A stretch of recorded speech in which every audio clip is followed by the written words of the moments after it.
అంటాం, జ్వలంతం అని. జ్వలించుతున్నటువంటి రూపంలో ఉన్న స్వామికి నీరాజనాన్ని అర్చక స్వాములు అందిస్తున్నారు. నిరంతరం నీరాజన పరంపర కొనసాగుతుంది. దృష్టి దోషం కానీ మరొక దోషం కానీ పోవటానికి పరమాత్మ దివ్య మంగళ విగ్రహాన్ని సుస్పష్టంగా దర్శించటానికి దూరంగా ఉన్నవారు ఇక్కడ అశ్వరాజం మనకు కనపడుతుంది. మనం ఇంతకు ముందు వృషభరాజ్యాన్ని చూచాం, దాని తర్వాత అశ్వరాజ్యాన్ని చూస్తున్నాం, దాని తర్వాత గజరాజములు ఉంటాయి. ముందు అశ్వము వెనక వృషభము, ఒకసారి ముందు వృషభము వెనక అశ్వము. మనం చెప్పుకున్నాం వృషభము అంటే చత్వారి శృంగాః త్రయో అస్య పాదాః.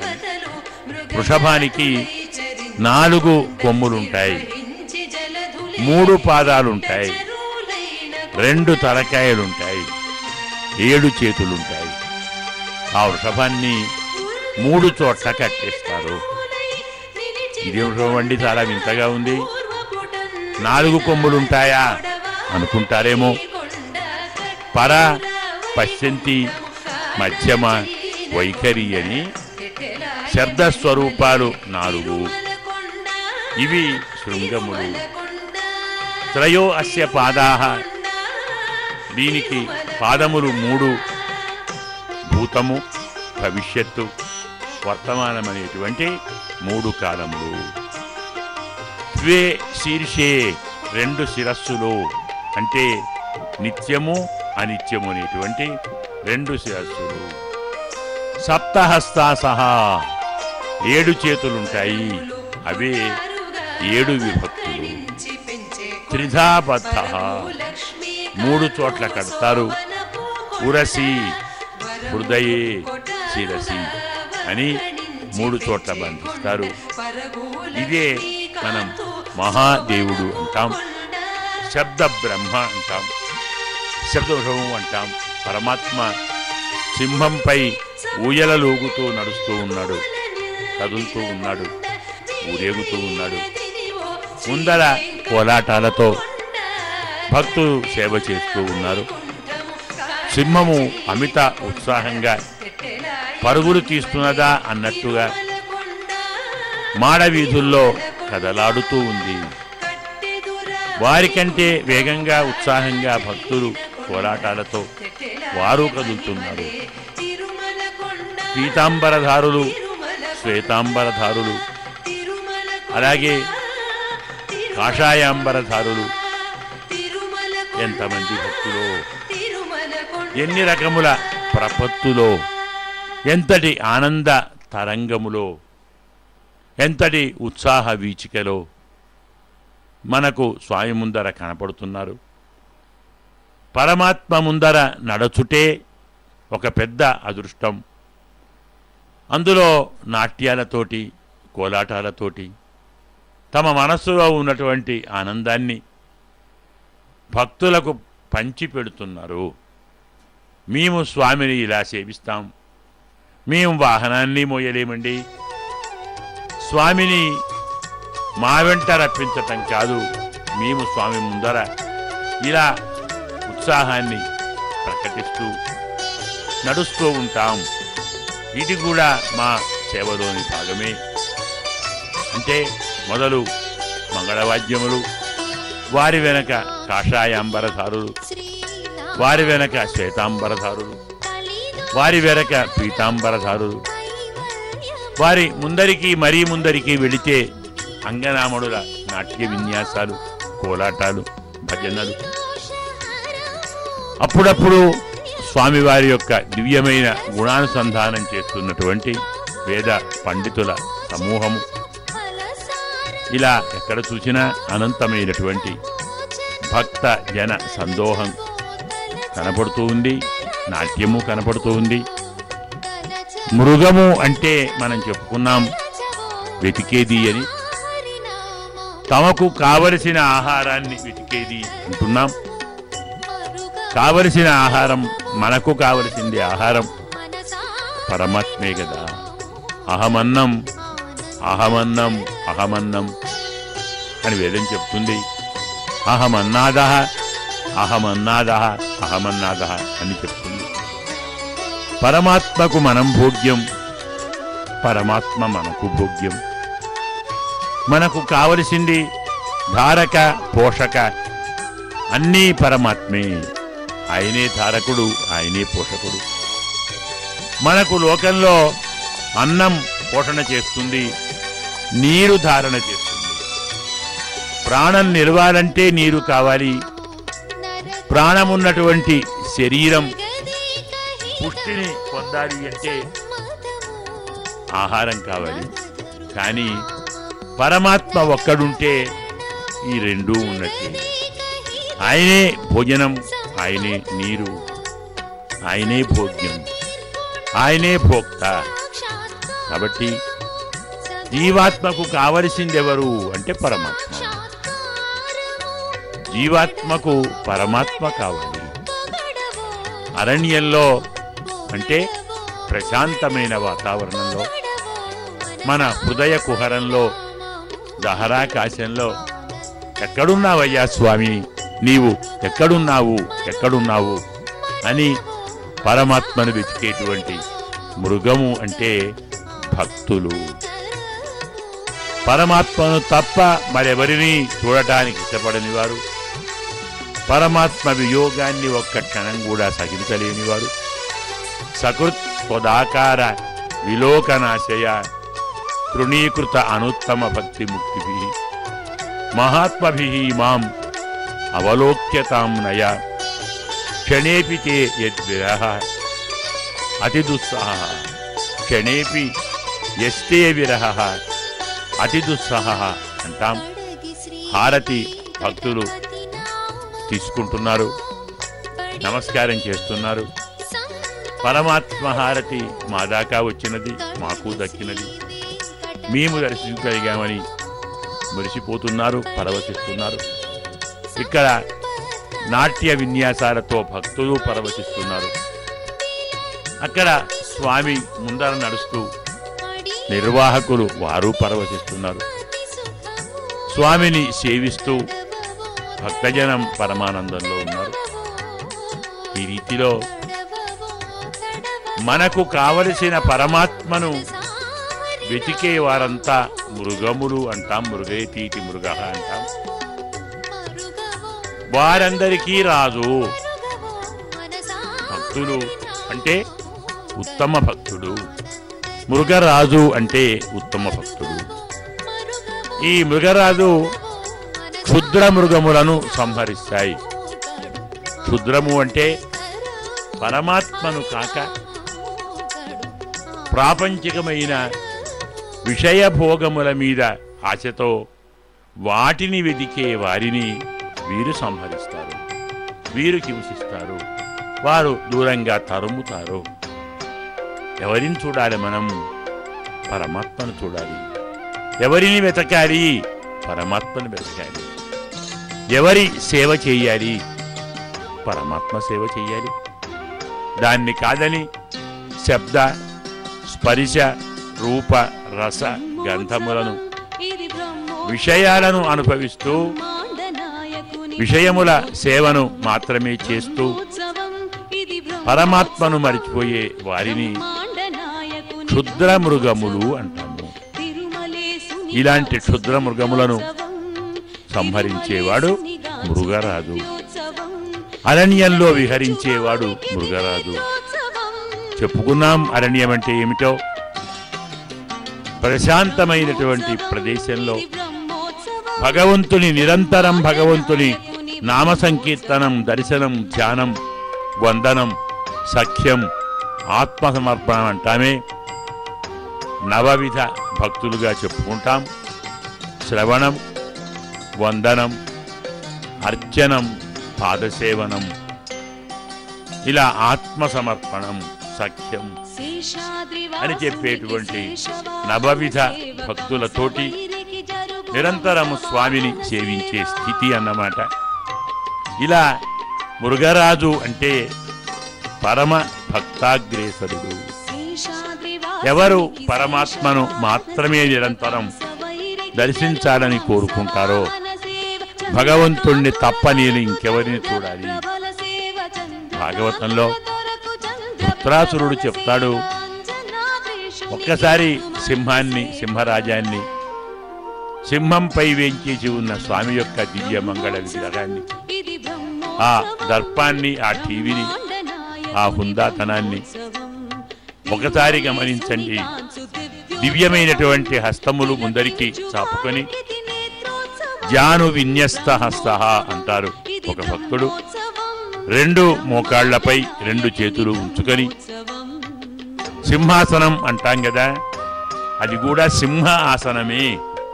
చక్రవర్తి మహారాజు కూర్చునేదాన్ని సింహాసనం అంటాం. మన పరమాత్మ ఊరేగేదాన్ని సింహ వాహనము అంటాం. అంటే మన వాంగ్మయంలో, వైభవాల్లో, సంప్రదాయంలో సింహమునకు చాలా విలక్షణమైనటువంటి ప్రాశస్త్యం ఉంది. తక్కిన జంతువులలో ఏ జంతువులో లేనటువంటి వైశిష్ట్యం సింహమునకు ఉంది. ఇక్కడ భక్తజనం కోలాటాలతో పరవశిస్తూ ఉన్నారు. చేతులు కోలాటాలు వేస్తున్నాయి, నోరు పరమాత్మ నామాన్ని కీర్తిస్తున్నాయి. అలాగే శరీరం వివిధ భంగిమలతో నాట్య విన్యాసాలు చేస్తూ ఉన్నాయి. వాటిని ఒక మహారాజుగా స్వామి ఎలా తిలకిస్తున్నాడో గమనించండి. నా కోసం ఇందరు వచ్చారు, నన్ను ఇందరూ చూస్తున్నారు, నా నామాన్ని ఇందరూ కీర్తిస్తున్నారు. ఇది ఎంత దివ్యమైన వైభవం! కనులకు పూర్తిగా పండుగలాగా కనపడేటువంటి ఈ స్వరూపాన్ని, ఈ వాహనాన్ని చెప్పుకుంటున్నాం. ఇప్పుడు తక్కిన జంతువులకు లేనటువంటి వైశిష్ట్యం ఒకటి ఈ సింహానికి ఉందని చెప్తున్నాం. ఏమిటది? మనం వాడుకలో అంటాం సింహావలోకనం అని మనం చెప్పుకుంటాం. అంటే కొంత దూరం వెళ్ళి సింహం అరణ్యంలో సంచరిస్తున్నప్పుడు కొంత దూరం వెళ్ళినటువంటి సింహం అక్కడ ఆగి ఒక్కసారి తల తిప్పి వెనకకు చూస్తుంది. నేను ఎంత దూరం నడిచొచ్చాను, ఏ ఏ ప్రాంతాలను దాటి వచ్చాను, తాను దాటి వచ్చిన ప్రాంతాన్ని ఒకసారి చూసుకొని వెళ్ళవలసినటువంటి ప్రాంతాన్ని మళ్ళీ చూచి బయలుదేరుతుంది. ఇది తక్కిన జంతువులకు లేని ఒక విశిష్టమైన గుణం. మన ముందర గజరాజులు దర్శనమిస్తున్నారు.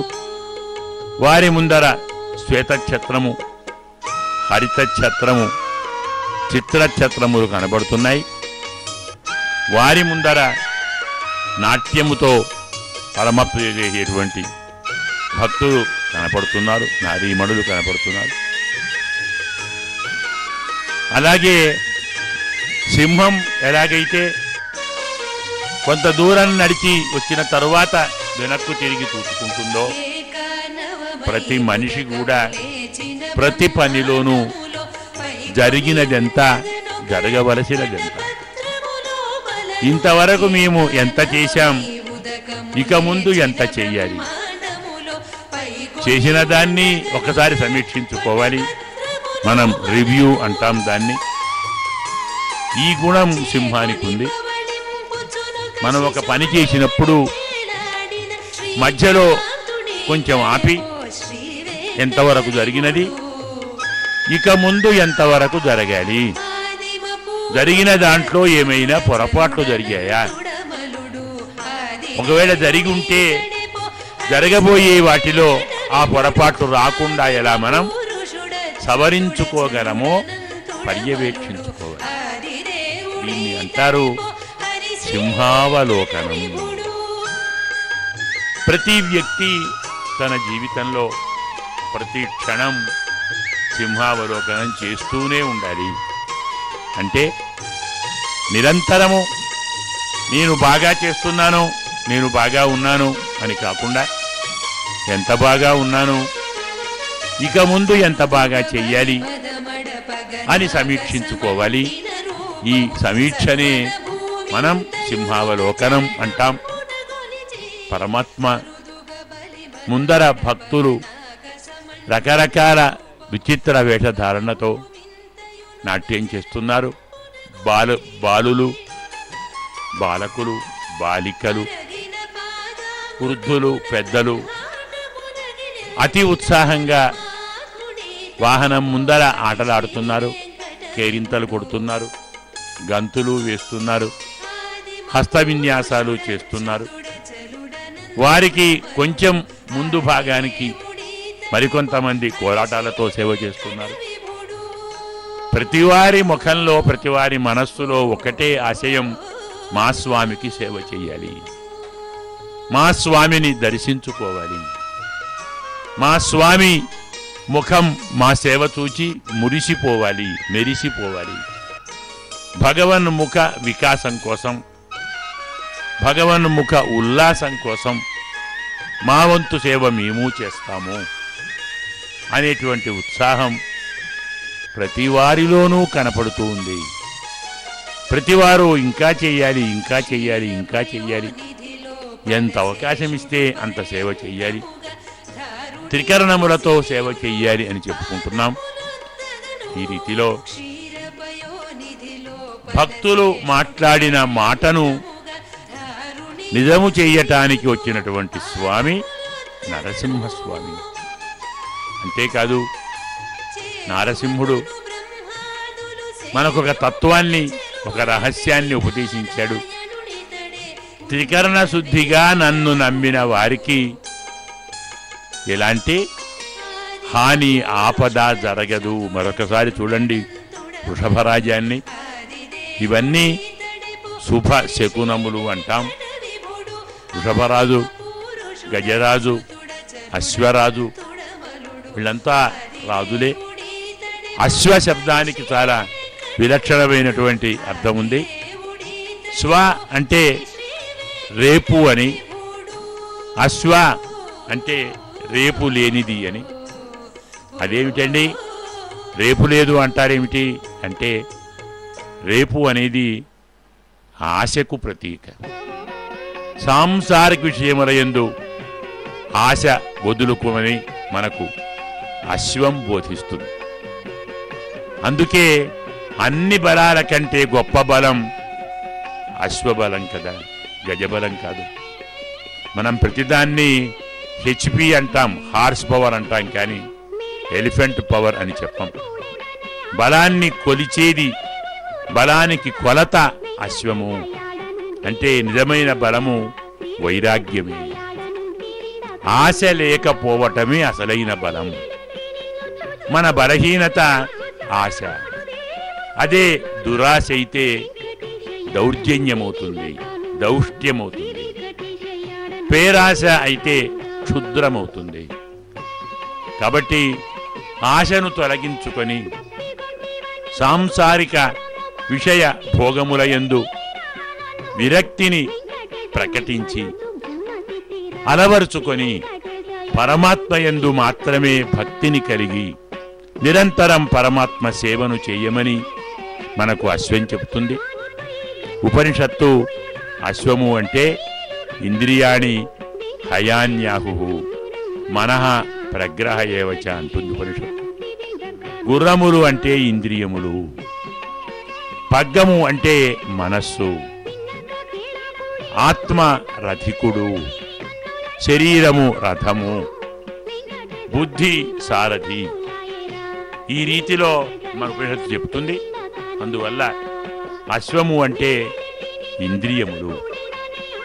అన్ని ఇంద్రియములు పరమాత్మ సేవే చెయ్యాలి. శబ్ద స్పర్శ రూపరస గంధములను అనుభవించటానికి పరుగులెత్తితే ఆ ఇంద్రియములు ఎక్కడో పడిపోతాయి, ఆత్మను పతనావస్థకు చేరుస్తాయి, శరీరాన్ని కూడా పతనం చేస్తాయి. నీ శరీరం బాగుండాలన్నా, నీ మనసు బాగుండాలన్నా, నీ బుద్ధి బాగుండాలన్నా మొదలు ఆశను వదులుకొని పరమాత్మ ఎందే ఆశను పెంచుకో. అక్కడ భక్తులు కరతాళ ధ్వనులతోటి, ఉత్సాహంతో, ఉల్లాసంతో స్వామిని దర్శిస్తూ పరవశిస్తున్నారు. స్వామి రావయ్యా, రావయ్యా, రావయ్యా, మాకు నీ దివ్య దర్శనాన్ని ప్రసాదించు. ఇలా మేము నిరంతరం నిన్ను చూస్తూనే ఉంటాం, మీంతరిస్తూనే ఉంటాం. నీవు మా కోసమే వస్తున్నావు, మేము నీ కోసమే చూస్తున్నాం. భక్తులు భగవంతుడు ఇంచుమించు ఒకే దృష్టితో ఉన్నారు. భక్తులకు దర్శనాన్ని ఇవ్వాలి అని స్వామి, భగవంతుణ్ణి దర్శించుకోవాలి అని భక్తులు ఇద్దరూ ఏకాగ్రముగానే ఉన్నారు. ఒకే ఆశతో ఉన్నారు, ఒకే సంకల్పంతో ఉన్నారు, ఒకే దీక్షతో ఉన్నారు, ఒకే కార్యక్రమాన్ని చేస్తూ ఉన్నారు. స్వామిని సేవించాలి, స్వామిని దర్శించాలి, స్వామిని కీర్తించాలి, స్వామి యొక్క నామాన్ని సంకీర్తన చేయాలి, స్వామి గుణాలను చెప్పుకోవాలి, స్వామి కథలను వినాలి. ఇవి ఇంద్రియములకు పని. కులశేఖరుడు చెప్తాడు, జిహ్వే కీర్తయ కేశవం మురరిపుం చేతోపజ శ్రీధరం పాణిద్వంద్వ సమర్చయ అచ్యుత కథా శ్రోత్రద్వయం త్వం శృణు. నాలుక ఏదో మాటలు కాకుండా పరమాత్మ నామాన్ని కీర్తించు. చెవులు పరమాత్మ కథను వినాలి, కనులు పరమాత్మ రూపాన్ని చూడాలి, నాలుక పరమాత్మ నామాన్ని సంకీర్తనం చెయ్యాలి, కాళ్ళు పరమాత్మ ఆలయానికి నడిచి వెళ్ళాలి, చేతులు పరమాత్మను పూజించాలి, మనస్సు పరమాత్మను ధ్యానించాలి. ఇలా అన్ని ఇంద్రియములు పరమాత్మ సేవ కోసం పరితపించినప్పుడే, పరాయణములుగా ఉన్నప్పుడే, పరమాత్మ సేవను దర్శిస్తున్నప్పుడే, చేయగలుగుతున్నప్పుడే జన్మధన్యం. ఈ తత్వాన్ని అశ్వము చెప్పినది. ఈ పరమాత్మ స్వరూపాన్ని మనకు సింహము కన్నులకు గట్టినట్టు చూపినది.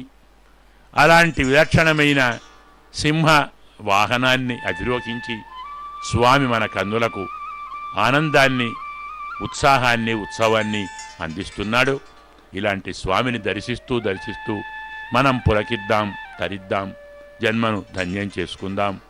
నమో వెంకటేశ, నమ శ్రీనివాస.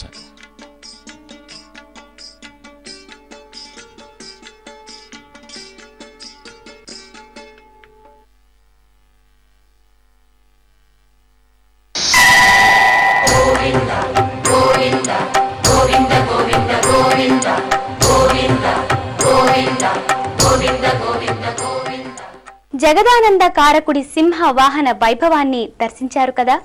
ఆ దేవదేవుడి కటాక్షం మీపై అనునిత్యం ఉండుగాక. 3వ రోజు బ్రహ్మోత్సవాల్లో భాగంగా నేటి రాత్రి స్వామివారి ముత్యాల పందిరిలో దర్శనమిస్తాడు. ఆ దివ్య వైభవాన్ని రాత్రి 9 గంటల నుంచి భక్తి టీవీలో ప్రత్యక్ష ప్రసారం ద్వారా వీక్షించి తరించండి. ఓం నమో శ్రీనివాసాయ. గోవింద గోవింద గోవింద గోవింద గోవింద గోవింద.